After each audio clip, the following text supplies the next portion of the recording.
네, 저희 교회는 지금 계속해서 히브리서, 신약 성경에 있는 히브리서 성경을 계속해서 장별로 쭉 연속해서 말씀을 또 보고 은혜를 나누고 있습니다. 오늘은 그 중에 히브리서 12장 1절부터 13절까지의 말씀을 가지고 또 은혜를 나누도록 하겠습니다. 오늘 히브리서 12장 1절에 보니까 이런 말씀이 있죠. 구름같이 둘러싼 허다한 증인들이 있다. 이 말씀은 지금 이제 12장이니까요. 바로 위에 11장에 있는 많은 증인들, 믿음의 조상들을 의미하는 겁니다. 그 11장에 많은 조상들이 나왔는데 그들이 구름같이 둘러싼 허다한 증인들이다. 이렇게 알려주는 거죠. 오직 믿음으로 살았고 또 믿음으로 하나님께 반응했고 또 믿음으로 신앙의 길을 선택했던 그 조상들 말이죠. 그리고 믿음으로 하나님 아닌 것으로부터 떠났던, 하나님 아닌 세상으로부터, 하나님 아닌 우상으로부터, 하나님 아닌 것으로부터 떠나서 하나님께로 길을 옮겼던, 하나님께로 길을 갔던 그 선배들이 많이 있다, 이런 말씀을 하고 있는 겁니다. 여러분, 때로는 믿음으로 사는 것은 전쟁과 같고요, 목숨을 내걸어야 하고 고난과 고통이 연속이지만, 그러나 끝까지 포기하지 않고 오직 믿음으로 승리했던 그 선배들, 그 신앙의 산 증인들이 있다는 것이죠. 그 증인들이 보는 앞에서, 그 증인들이 우리를 보는 앞에서 마치 경주를 하는 것과 같다. 경주하는 것과 같다. 마치 마라톤 하는 것과 같은 것이 우리의 신앙생활이다 라고 오늘 우리에게 신앙생활을 알려주고 있는 것입니다. 오늘 1절에 보니까 이렇게 말씀하죠. 이러므로 우리에게 구름같이 둘러싼 허다한 증인들이 있으니 모든 무거운 것과 얽매이기 쉬운 죄를 벗어버리고 인내로서 우리 앞에 당한 경주를 경주해야 된다. 여기 경주하다라고 하는 이 경주라고 하는 단어는 헬라어로 트레코라는 단어예요. 트레코. 이 단어는 경기장을 달린다, 또 다름박질하다 라고 하는 의미를 가지고 있습니다. 트랙을 달리는 경기가 많이 있습니다만 그 중에서도 가장 알려진 것이 육상 경기의 꽃이라고 하는 마라톤이죠. 육상 경기의 꽃 마라톤, 올림픽의 제일 마지막 피날레를 장식하는 게 이 마라톤이잖아요. 육상 경기의 꽃이라고 합니다. 여러분, 이 마라톤을 누가 잘 뛸 수 있습니까? 첫째는 무거운 짐을 벗어버려야 된대요. 그래서 모든 무거운 짐을 벗어버리고 1절에 말씀하는 거죠.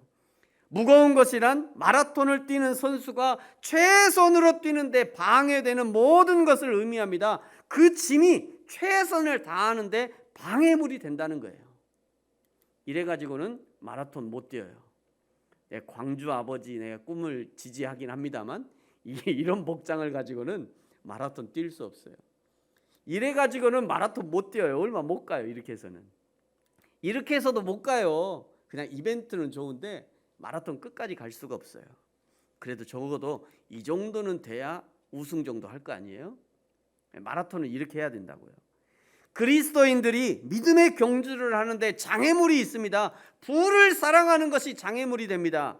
세상적인 관심사나 자만에 빠지는 것 또는 세상에 과도한 애착을 갖는 것 등이 우리 그리스도인들이 믿음의 경주하는데 방해가 될 수 있어요. 그래서 사단 마귀는요, 계속해서 하나님의 자녀들이 믿음의 경주를 하지 못하도록 어깨에 짐을 계속해서 지어줍니다. 구약의 출애굽하는 과정에서 하나님이 십계명을 주셨죠. 십계명. 우리가 십계명을 쉽게 암송하려고 늘 매주 이렇게 십계명, 십행시를 암송하잖아요. 하나님이 십계명을 주셨는데 이스라엘 백성들 제사장들은요, 이거를 구분해 가지고 248가지의 계명과 248가지의 하라는 계명, 그리고 365가지의 하지 말라는 계명으로 나눠 가지고요, 총 613개의 계명들을 이제 정리하기 시작했어요. 하나님을 사랑하고 이웃을 사랑해라 딱 한마디 권면하면 어떻게 사랑할 것인지 스스로 자기 형편과 상황에 맞게 스스로 해석하고 스스로 실천을 하는 것이 가장 좋아요. 그러면 수천 수만 가지. 2020년에 우리 지구 인구가 77억 명이더라고요. 77억 명. 그러면 여러분이 알아서 하세요 이렇게 하면 77억 가지의 사랑의 표현들이 나올 겁니다. 어떤 사람은 사랑을 노래하는 사람도 있을 겁니다. 어떤 사람은 음식으로 사랑을 고백하는 사람도 있을 것이에요. 어떤 사람은 그림을 그려가지고요, 그 그림을 통해서 사랑을 고백하는 사람도 있을 거예요. 어떤 사람은 함께 울어주기도 할 겁니다. 어떤 사람은 함께 웃어주고 공감해주는, 그렇게 사랑을 고백하는 사람도 있을 거예요. 그런데 말이죠, 사랑하라 하면서 사랑하는 사람에게 이렇게 얘기한다고 생각해봐요. 야, 사랑할 때는, 첫째, 사랑할 때는 빨간 넥타이를 차야 돼.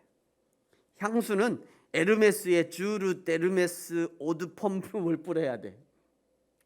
또 네가 진짜 사랑하면 하얀 안개꽃 바탕에 붉은 장미 하나, 그리고 노란색 튤립 하나 넣어야 돼. 식사는 빕스에 가서 채끝 등심 소고기 찹스테이크를 먹어야 돼. 만약에 네가 사랑하면 커피를 마실 거면 코스타리카 라네오나 게이샤 게이니아 레드 허니를 시켜서 먹어야 그게 사랑이야. 만약에 이렇게 사랑을 정의해 준다면요, 이런 식으로 사랑의 방법을 세밀하게 정의해주고 알려준다면 사랑하기도 전에 이미 질려가지고요, 시작도 하기 전에 포기하는 일들이 발생할 거예요. 그래서 하나님도 십계명이라는 원리를 우리에게 알려준 겁니다. 그 다음에 각 주는 각자 자기 상황과 형편에 맞게, 그러나 그것이 사랑이라고 하는 원리와 원칙에 어긋나지 않도록 하라는 자율권을 우리에게 주신 거예요. 예수님께서 우리에게 알려주신 사랑의 원칙은 마태복음 22장 37절부터 40절까지 이렇게 나와 있어요. 예수께서 이르시되 내 마음을 다하고 목숨을 다하고 뜻을 다하여 주 너희 하나님을 사랑하라 하셨으니 이것이 크고 첫째 되는 계명이다. 둘째는 이와 같으니 내 이웃을 내 자신같이 사랑하라 하셨으니 이 두 계명이 온 율법과 선지자의 강령이니라. 이 사랑의 원칙, 하나님을 사랑할 때는 마음을 다하고 목숨을 다하고 뜻을 다하여 하나님을 사랑하고, 이웃을 사랑할 때는 너 자신을 사랑하는 것처럼 그렇게 사랑해라는 것이에요. 이 원칙에 어긋나지 않도록 하라는 것이죠. 두 번째, 누가 인생이라고 하는 신앙의 마라톤을 잘 달릴 수 있느냐? 얽매이기 쉬운 죄를 벗어버려야 된다는 거예요. 여기 얽매이기 쉬운 죄라는 것이 무엇이냐? 헬라어로요, 유페리스타토스라고 하는 단어인데요, 이 단어는 쉽게 함정에 빠뜨리는 것을 의미합니다. 쉽게 함정에 빠지는 것. 어떤 사람은 돈의 유혹에 약합니다. 어떤 사람은 감정을 건드리는 것에 매우 약해요. 또 어떤 사람은 다 참는데 나 자존심을 건드리면 못 참아, 이라고 막 폭발하는 거죠. 어떤 사람은 술이나 담배나 자기 몸에 인이 박혀도 끊기 어려운 것이 쉽게 함정에 빠뜨리는 것일 수 있습니다. 못 참고 못 끊고 그것이 문제가 아니라 그것을 시작으로 연쇄적으로 폭파해서 죄의 구렁텅이에 빠져들어가는 것이 문제가 되는 거예요. 한 번 빠지면 더 이상 달리기는 할 수 없게 되는 거죠. 적어도 신앙의 마라톤을 잘 하기 위해서는 얽매이기 쉬운 죄를 벗어버려야 되는 거예요. 사랑하는 성도 여러분, 우리에게도 무거운 짐과 얽매이기 쉬운 죄들이 있을 것입니다. 여러분, 발견되어지거든 빨리 끊어내야 됩니다. 그것이 인식되었으면 빨리 처리를 해야 돼요. 질질 끌면 안 됩니다. 시간을 끌수록 내가 힘들어지고요, 우리 주위가 힘들어지고요, 하나님의 시간도 점점 뒤로 미뤄질 수밖에 없는 거죠. 무거운 짐과 얽매이기 쉬운 죄를 벗어버리고 그 다음에 해야 될 것이 있습니다. 최종 꼬린 지점이 어디인지 정확히 알아야 됩니다. 그래야 엉뚱한 방향으로 달리지 않는 거예요. 최종 우리가 뛰어야 될 방향이 어디인가? 오늘 2절에는 예수 그리스도라고 우리에게 알려주십니다. 여러분, 우리 2절 다시 한번 같이 읽을까요? 시작. 믿음의 주요 또 온전하게 하시는 이인 예수를 바라보자. 그는 그 앞에 있는 기쁨을 위하여 십자가를 참으사 부끄러움을 개의치 아니하시더니 하나님 보좌 우편에 앉으셨느니라. 아멘. 예수님은 믿음의 창시자요, 동시에 그 믿음을 완성하신 분이에요. 구약시대 모든 믿음의 선배들이 그림자로 쫓았던 그 구원을 이루신 분인 거죠. 그 예수님이 지금은 어디 계시다고요? 하나님 보좌 우편에 앉아 계시대요. 구원의 모든 과정을 완성하셨다는 의미입니다. 구원을 완성하셨으니까 이제는 하나님 우편에 계신 것이죠. 이 구원의 완성을 위해서 예수님이 하신 게 뭐예요? 십자가를 참으셨대요. 십자가. 며칠 전에요, 얼마 전에 어떤 분이 저에게 상담을 와가지고 이렇게 질문했어요. 목사님, 제 앞에 두 가지 길이 있는데 어떤 것이 하나님의 뜻입니까? 저에게 좀 알려달래요. 목사님, 이 두 가지가 있는데 과연 어떤 것이 하나님의 뜻입니까? 제가 어떻게 알아요 그거를? 제가 어떻게 알아요? 자기가 알죠. 근데 제가 이렇게 대답해 줬어요. 더 부담되는 것이 하나님의 뜻입니다. 둘 중에 두 개를 다 해도 되면 그 중에 더 부담되는 게 하나님의 뜻입니다. 왜냐하면 십자가는 부담되기 때문입니다. 대부분 이 부담 때문에 버려버리잖아요. 대부분 이 부담되는 것 때문에 포기하게 되는 거예요. 이 부담되는 것 때문에 자꾸 미루는 거잖아요. 예수님이 십자가를 감당하셨지만 그것이 결코 쉬운 일이 아니었음을 우리는 잘 알고 있습니다. 십자가 감당하러 이 땅에 오셨음에도 불구하고 막상 십자가가 예수님 앞에 나타나자 십자가를 감당해야 될 시간이 다가오자 예수님마저도 두렵고 피하고 싶었던 거예요. 마태복음 26장 39절에 예수님이 이렇게 기도했죠.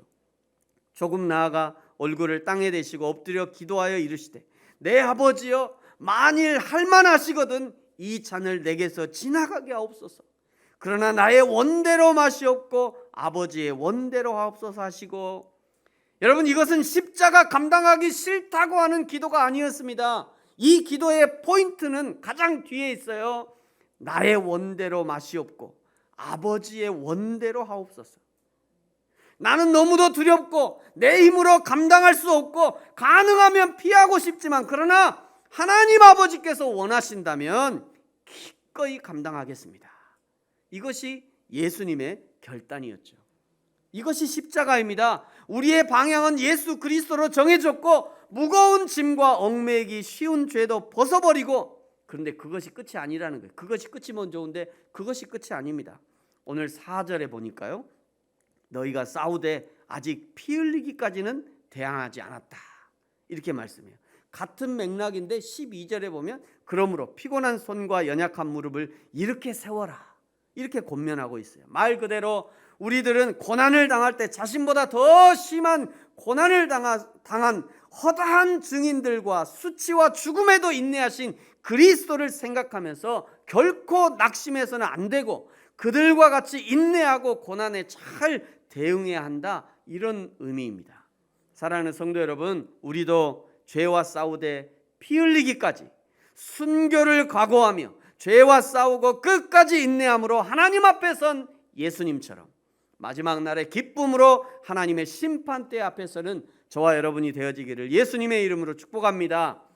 그 다음에 이제 5절부터는요, 5절부터 오늘 본문인 5절부터 11절까지는 죄와 싸우되 피 흘리기까지 끝까지 싸우고 기필코 승리하는 하나님의 사람으로 훈련하시고 연단하시는 모습을 보여줍니다. 5절에 보니까 아들에게 권하는 것처럼 권한다 말씀하죠. 주의 경계하심을 경히 여기지 말라. 하나님이 너를 아들처럼 경계하실 때 그 주님의 경계하심을 네가 경히 여기지 말아라. 또 꾸지람을 받을 때 낙심하지 말래요. 꾸지람을 받을 때 낙심하지 마세요. 괜히 꾸지람하는 게 아니잖아요. 하나님의 아들처럼 생각하고 꾸지람하는데 막 낙심하면 안 돼요. 뭐 저도 이제 자녀들이 있으니까 자녀들을 꾸지람하는 경우들이 있고 우리 어르신들도 다 경험했겠습니다만, 꾸지람할 때 이 낙심하면 안 돼요. 참 그거 어려운 거예요. 그걸 조절하기가. 5절에 어쨌든지 주의 경계하심을 경히 여기지 말고 꾸지람할 때 낙심하지 말아라. 6절에 보니까요, 사랑하시는 자를 징계하시고 아들에게도 채찍질 하신다. 7절, 하나님이 아들과 같이 대우하시니까 8절에 징계도 하시고 꾸지람도 하시고 채찍도 하신다. 이런 것이 없으면 사생자요 친아들이 아닐 것이다. 누가 다른 남의 집 자녀들을 징계하고 그러겠어요? 내 새끼니까 그렇게 하는 거죠. 하나님도 마찬가지라는 거예요. 하나님이 내 아들이니까 내 딸이니까 너에게 징계도 하고 채찍도 하는 거지. 만약에 하나님으로부터, 나는 우리 하나님으로부터 전혀 그런 거 안 하시던데, 그러면 사생자일지도 몰라. 친아들이 아닐지도 몰라. 그러니까 하나님이 나를 징계하시고 나에게 경계하신다는 것은 감사한 일인 거죠. 이 말씀은요, 잠언서 3장 11절부터 14절까지의 말씀을 인용한 겁니다. 내 아들아, 여호와의 징계를 경히 여기지 말라. 그 꾸지람을 싫어하지 말라. 대저 여호와께서 그 사랑하시는 자를 징계하시기를 마치 아비가 그 기뻐하는 아들을 징계함 같이 하시느니라. 이 하나님의 징계를 통해서 지혜를 얻어야 합니다. 하나님의 징계를 통해서 명철을 얻어야 되는 거예요. 왜냐하면 지혜가 은보다 낫고 그 이익이 정금보다 낫기 때문이에요. 여러분, 우리 하나님은 실수하지 않으십니다. 하나님이 하시는 일에는 쓸데없는 일이 없어요. 그러므로 만약 하나님이 우리를 징계하시고 꾸지람하시고 채찍하신다면 그것에는 다 이유가 있는 것입니다. 하나님의 징계를 통해 지혜를 얻어야 합니다. 하나님의 꾸지람을 통해 명철을 얻어야 되는 거예요. 그런데 하나님의 징계와 채찍을 맞으면서도 왜 나를 징계하시지? 왜 나를 채찍질하시지? 하면서 도무지 알아채지 못하는 사람도 있다는 거예요. 때로는 자기는 자기를 잘 모를 수 있습니다. 그러면 그때는 자기를 잘 아는 사람에게 물어봐야죠. 부모님께 물어봐야 합니다. 아내와 남편에게 물어봐야 돼요. 형제나 자매들에게 물어보고, 친한 친구들에게 물어보고, 자기와 가까이 있는 사람들에게 물어보고 지혜를 얻어야 합니다. 내가 요즘 하나님의 징계와 채찍을 맞고 있는 것 같은데 나의 문제는 도대체 뭘까요? 형님이 보는, 동생이 보는, 자네가 보는 내 문제가 도대체 뭘까? 내가 왜 하나님이 나를 자꾸 채찍질하시지? 그 정도 용기는 있어야 인생을 살려면. 그 정도 용기도 없으면 어떻게 해요? 죄를 지을 용기는 있으면서 자기의 잘못을 들을 용기가 없으면 어떡하냐고요. 물어봐야죠. 그 정도 용기는 있어야죠. 이미 징계를 당하고 채찍을 맞고 있다면 원인을 찾아야 합니다. 원인이 발견되었다면 이제 고쳐야죠. 피눈물을 흘리면서도 기필코 고쳐야 하나님의 징계에서 벗어나고 하나님이 채찍을 거두실 수 있는 겁니다. 오늘 9절에 보니까요, 육신의 아버지의 징계가 자녀에게 유익을 끼칠 수도 있고 그렇지 않을 수도 있음을 암시하는 것인데요, 그 징계가 불확실하다는 것을 나타내고 있습니다. 그럼에도 불구하고 자녀들은 육신의 아버지를 공경하죠. 아버지가 완벽합니까? 우리 아버지도 실수하실 때 있잖아요. 그럼에도 불구하고 그 아버지가 나를 징계하셔도 나는 그 아버지를 공경한다는 거예요. 근데 10절은요, 이 징계의 이유에 대해서, 하나님이 행하시는 이 징계의 이유에 대해서 10절에 우리에게 알려줍니다. 여러분, 우리 10절 같이 한번 읽을까요? 시작. 그들은 잠시 자기의 뜻대로 우리를 징계하였거니와 오직 하나님은 우리의 유익을 위하여 그의 거룩하심에 참여하게 하시느니라. 아멘. 하나님의 징계는 육신의 아버지의 징계와는 전적으로 다른 거죠. 왜냐하면 하나님은 완전하시기 때문입니다. 여기 우리의 유익을 위하여 라고 하는 것은 하나님께서 그리스도인들을 징계하시는 목적을 나타내는 것인데요, 하나님께서 자신의 자녀들을 영적인 성숙과 그리고 거룩함에 이르도록 하신다는 그런 말씀입니다. 하나님은 그리스도인들에게 훈련의 성격을 띤 고난을 통해서 하나님 자신의 속성인 거룩을 닮아갈 수 있도록 하신다는 거예요. 훈련의 성격을 띤 고난은 궁극적으로 하나님께서 주실 생명에 참여하는 것이고 종말론적인 구원에 참여하는 것을 의미하고 있습니다. 이 훈련과 연단과 징계의 최종 결과는 무엇이냐? 오늘 11절에서 말씀해요. 여러분, 우리 11절 같이 한번 읽을까요? 시작. 무릇 징계가 당시에는 즐거워 보이지 않고 슬퍼 보이나 후에 그로 말미암아 연단받은 자들은 의와 평강의 열매를 맺느니라. 아멘. 바로 이 의와 평강의 열매를 위해서 하나님께서 우리를 훈련하시고 연단을 허락하시고 징계를 주시는 것이고 때로는 채찍을 치시는 것입니다. 이 과정을 통과하는 것이 결코 쉬운 일이 아니에요. 그래서 11장에 수많은 믿음의 선배들을 보여준 거예요. 11장이 믿음의 장이잖아요. 11장에 수많은 믿음의 선배들이 믿음으로 이겨냈다, 믿음으로 이겨냈다. 이런 일도 믿음으로. 그래서 11장에 보여준 겁니다. 지금 이 과정을 통과 중인 저와 여러분을 11장을 통해서 응원하고 있는 거예요. 우리도 지금 그 과정을 가고 있는 겁니다. 그러면서 마지막에 이제 우리가 해야 될 일들을 하나님의, 우리는 그러면 그 과정 중에 있는 우리는 과연 어떻게 해야 되느냐, 어떻게 하나님의 일들을 해야 되느냐, 12절과 13절에서 우리에게 알려주셔요. 여러분 12절 13절 같이 한번 읽어볼까요? 시작. 그러므로 피곤한 손과 연약한 무릎을 일으켜 세우고 너희 발을 위하여 곧은 길을 만들어 저는 다리로 하여금 어그러지지 않고 고침을 받게 하라. 아멘. 먼저 피곤한 손과 연약한 무릎을 일으켜 세우래요. 이것은 단순하게 두 손 모으고 무릎 꿇고 기도하라는 메시지가 아니라 피곤하고 연약해져서 아무것도 할 수 없는 상태를 벗어나라는 의미입니다. 이것은 이사야 35장 3절을 인용한 구절인데요. 이사야 35장에 이렇게 말씀해요.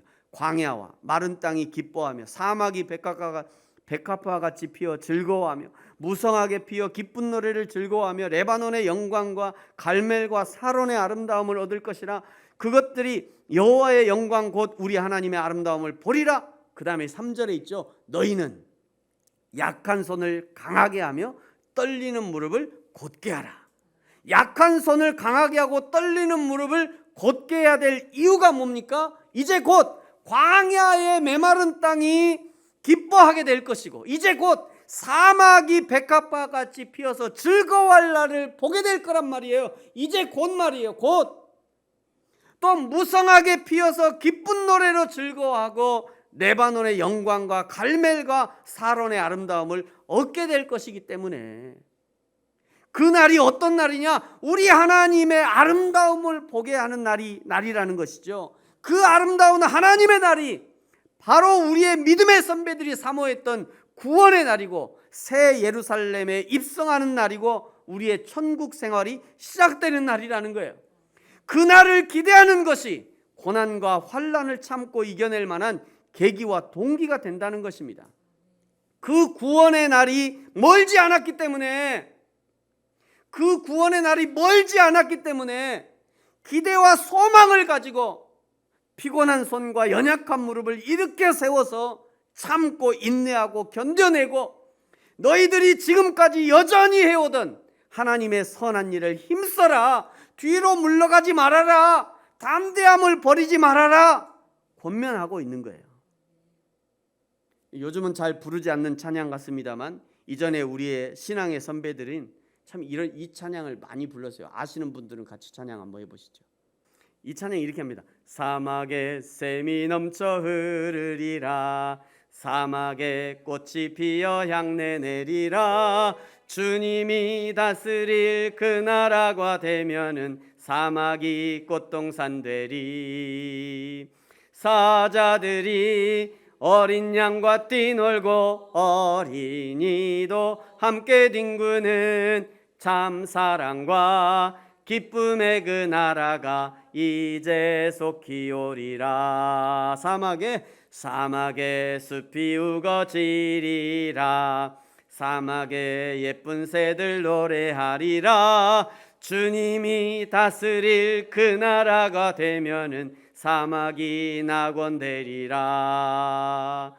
독사굴에 어린이가 손 놓고 장난쳐도 물지 않는 참 사랑과 기쁨의 그 나라가 이제 속히 오리라. 이전에 우리의 신앙의 선배들은요 이 찬양을 부르면서 곧 오실 주님의 나라를 기대했던 거예요. 내가 앞으로 얼마를 하나님 앞에 살지 모르지만 그러나 그날이 반드시 올 것이다. 그 하나님의 나라가 반드시 온다. 그것을 기대하면서 이 찬양을 부르면서 하나님의 나라를 기대했던 것이죠. 여러분, 그 날은 곧 다가옵니다. 그래서 12절에 권면하는 거예요. 그러므로 피곤한 손과 연약한 무릎을 일으켜 세워라. 네가 피곤한 손과 연약한 무릎을 가지고 아무것도 못한다고 뒤로 물러서지 말아라. 네가 할 수 있는 일을 최선으로 감당해라. 곧 그날이 다가온다. 곧 그날이 다가온다. 마지막에 우리가 해야 될 일 두 번째는요, 13절의 말씀이에요. 너희 발을 위하여 곧은 길을 만들어 저는 다리로 하여금 어그러지지 않고 고침을 받게 하라.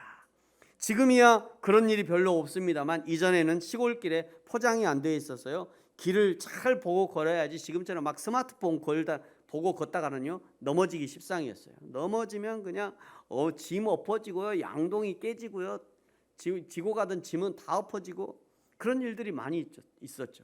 발목 삐끗하고 넘어지고 자빠지고 지나가던 짐 다 엎어지고. 그래서 곧은 길을 만들어야 된다는 거예요. 우리 앞에 죄의 장애물을 치워야 된다는 얘기입니다. 운동장에서 다름질하는 트랙의 장애물을 치워야 한다는 의미인 거죠. 그래야 넘어지거나 자빠지거나 좌우로 치우치지 않고 예수 그리스도를 바라보고 똑바로 걸어갈 수 있다는 거예요. 사랑하는 성도 여러분, 저와 여러분의 인생이 오늘 말씀하시는 이 운동장에서 마라톤하는 과정과 같은 것입니다. 우리 인생이 그런 거예요. 뭐 굳이 교회에서만 아니더라도 뭐 세상에 나가도 저런 얘기 많이 하잖아요. 인생은 마라톤과 같다. 누군지 이 성경을 아는 분인 것 같아요. 그런 말을 하시는 분들이. 우리 인생이 마라톤과 같은 거예요. 성경에 기록된, 때로는 기록되지 않은 모든 믿음의 선배들이 다 똑같은 코스의 훈련을 받고 통과해서 지금 하나님 아버지의 품에 안겨 있는 거예요. 저와 여러분도 끝까지 인내함으로 중간에 낙심하지 말고 낙담하지 말고, 때로는 하나님의 징계와 채찍이 아프기도 하고 힘들 수도 있지만, 그러나 이 모든 훈련의 과정을 완수하고 인내로서 우리 앞에 놓인 인생의 경주를 경주하고 그 경주의 끝에서 하나님의 품에 안겨 영원한 의와 평강의 열매로 하나님께 영광을 돌리는 저와 여러분이 되어지기를 예수님의 이름으로 축복합니다. 기도하겠습니다.